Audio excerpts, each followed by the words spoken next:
Sebelumnya saya sampaikan juga bahwa Kemendikbudristek sama dalam hal ini punya niat yang sama untuk segera mensejahterakan guru dengan status ASN P3K. Oleh karena itu tahun akhir 2020 kami sangat senang ketika Pak Menteri meluncurkan atau menyampaikan keinginannya untuk pengangkatan 1 juta guru yang selama ini guru-guru yang sudah ada di satuan pendidikan belum pernah mendapatkan kesempatan untuk itu. Jadi ini inisiasi dari Pak Menteri Mendikbudristek itu sangat kami dukung dengan berbagai kerja keras yang sudah kami lakukan. Jadi terhadap pengangkatan 1 juta guru dan terhadap guru-guru yang sekarang sedang menunggu kepastian, kami juga sama, yaitu sama-sama sebagai instansi pembina, sama-sama punya minat, ketertarikan dan empati yang sama untuk segera sangat berharap bahwa formasi 1 juta yang pernah disampaikan oleh Mas Menteri bisa terrealisir. Dan saat ini alhamdulillah saat tahun 2021 seperti yang kami laporkan sudah hampir 300.000. Dan ini juga pertama kali mungkin dalam sejarah pengangkatan ASN P3K sampai 300.000. Sehingga harapan Pak Menteri untuk 1 juta segera terrealisir. Harapan kami seperti itu. Jadi kami pun juga punya empati yang sama, punya rasa kepedulian yang sama, sehingga kerja keras ini kami lakukan lintas direktorat dan lintas kementerian agar apa yang menjadi harapan semua guru segera terrealisir. Beberapa masukan alhamdulillah sudah kami catat oleh tim, tapi ada beberapa yang ingin saya sampaikan juga, ingin kami klarifikasi juga. Komitmen untuk penyelesaian juga akan kami segera tindak lanjuti dalam waktu yang dekat ini. Untuk yang pertama, untuk Pak Nur Purnomo Sidi, meskipun beliau sudah tidak di ruangan ini, kami sampaikan bahwa sebenarnya secara garis besar terkait dengan penganggaran, kami sudah berkoordinasi dengan DCA juga bahwa sebenarnya saat ini mengatakan bahwa DAU belum bertambah tahun 2022 sebenarnya karena DAU yang tahun 2021 untuk gaji guru yang diirmaknya bukan hanya gaji guru tapi sekelompok kepentingan pendidikan lainnya itu belum digunakan karena 2021 perhitungan Direktorat Jenderal Anggaran itu ada gaji 3 bulan. Tahun 2021 kan harapannya bulan Oktober sudah selesai dan ada penggajian. Tahun 2021 belum digunakan. Sehingga itu yang digunakan kalau tadi ada Bapak yang menyampaikan bahwa apakah gaji itu sudah dikembalikan. Itu memang tidak dikembalikan. Tetapi dihitung sebagai deposit untuk gaji tahun berikutnya. Jadi kalau tahun 2021 belum digunakan sama sekali, mereka memang ada earmark yang khusus gaji dan itu dijadikan perhitungan untuk tahun 2022 sehingga karena memang belum sama sekali digunakan sepertinya dalam DAU tidak bertambah. Itu informasi yang kami dapatkan dari DJA terkait dengan DAU mereka. Interupsi pimpinan, interupsi sebentar boleh. Jadi itu yang disiapkan itu gaji ya. Betul. Bagaimana dengan tunjangan? Ya, jadi kalau yang disiapkan dalam DAU itu memang gaji sesuai dengan gaji yang Undang-Undang ASN, yang mana guru pertama itu gajinya sekitar 3 juta. Sedangkan tunjangan itu ada di APBD masing-masing dan itu diatur dalam Permendagri. Ya, itu yang bikin masalah kan, justru karena tunjangan itu yang membuat pemerintah daerah segen untuk mengajukan formasi. Nah, ini yang saya kira perlu penyelesaian itu. Ya. Terima kasih. Baik, terima kasih. Selanjutnya terkait dengan gaji, kurang lebih seperti itu penjelasannya.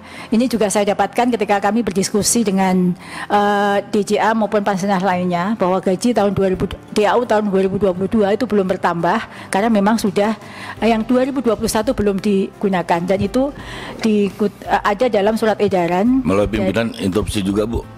Sebentar Mbak Nunu. Itu Mbak melalui diskusi itu resmi nggak sih? Iya. Ya kalau resmi ada notulennya dong. Kalau ada notulennya, kenapa nggak itu dideklar saja oleh Kemendikbudristek? Kenapa nggak itu dilakukan? Itu yang saya minta melalui pimpinan, izin Pak Dede. Harusnya Kemendikbudristek sebagai leading sektor membuat selebaran resmi. Makanya tadi Mbak Nur ngajak sosialisasi, ngapain ngajak sosialisasi? Bahan yang ada kok, ngapain saya sosialisasi? Satu, nggak ada bahan, dua, nggak ngajak, ngapain sosialisasi? Emang kita cowok apaan? Mau murahan? Ya, itu nggak ada bahan, nggak ngajak, ngapain sosialisasi?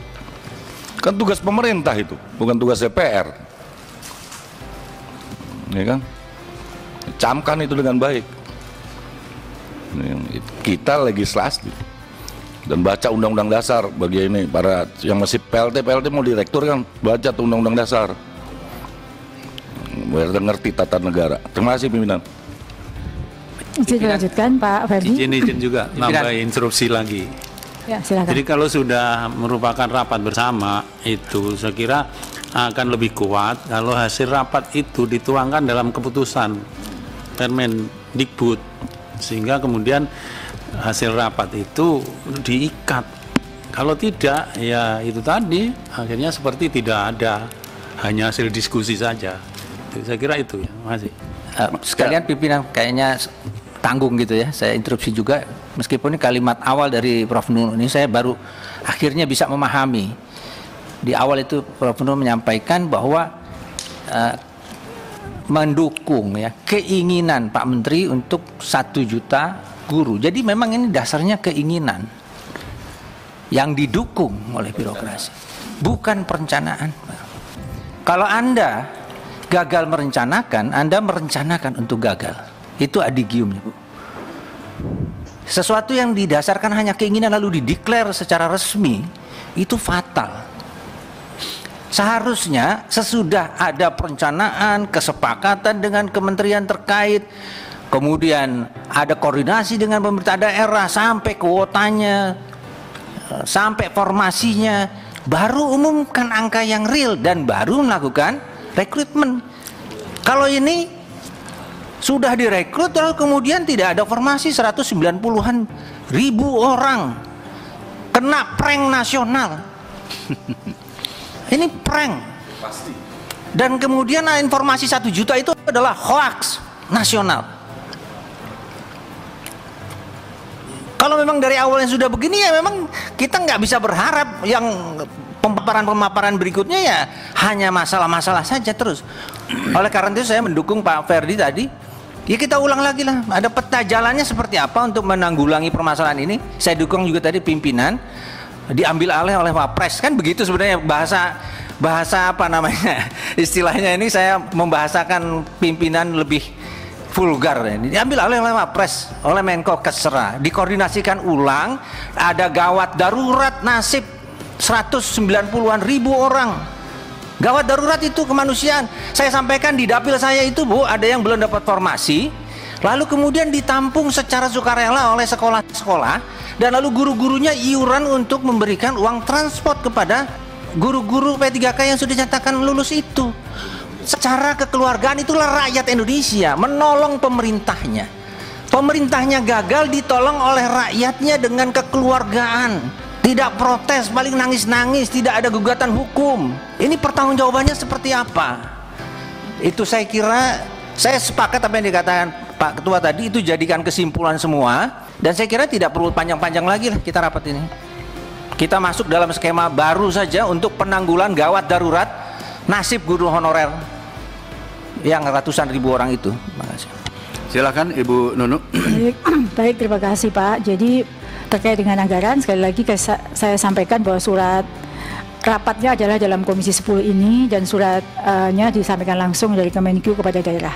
Nanti akan kami sampaikan ini kepada Kemenkyu.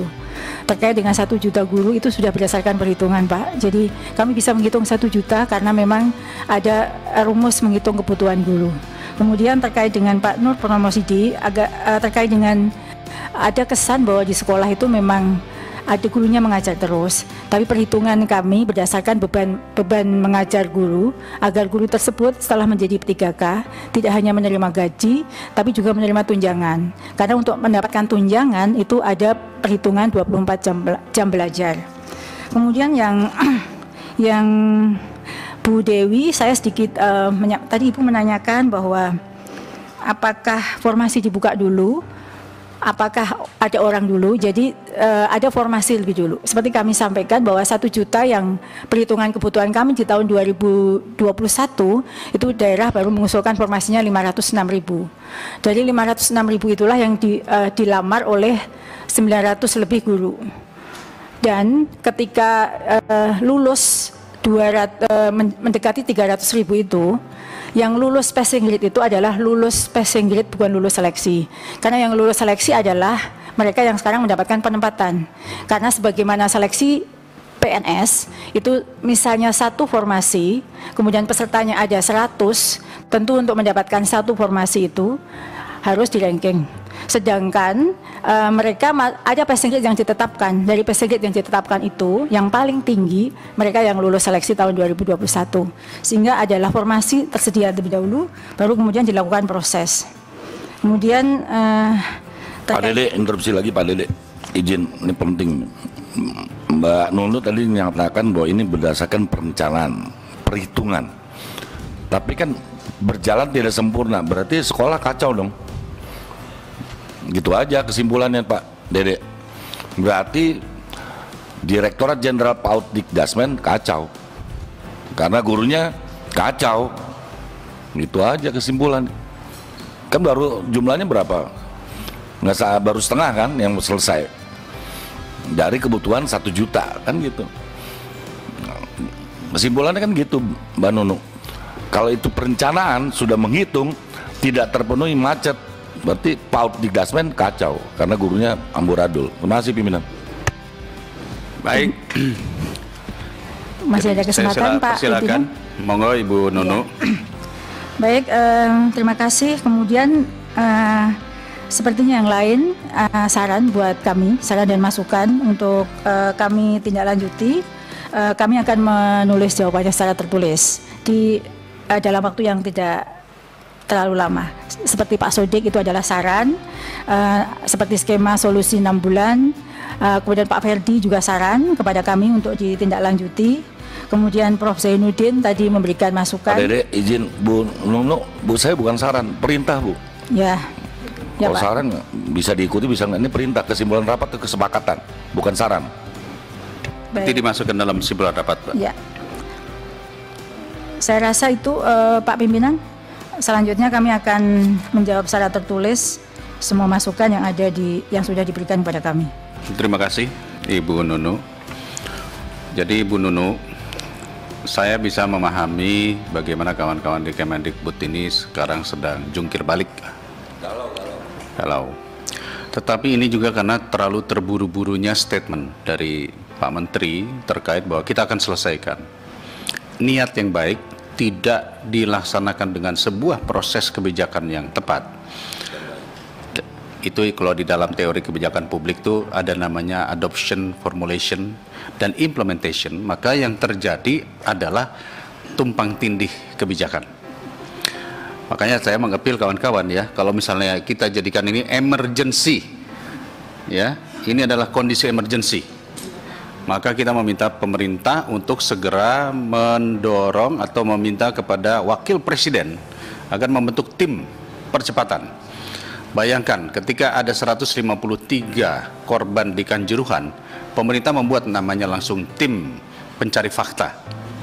Ini ada sekitar berapa ribu tuh tadi? Hampir 53.000 lebih ya, guru-guru yang tidak mendapatkan kesempatan dan masih ngantri banyak. Menurut saya ini emergency, darurat.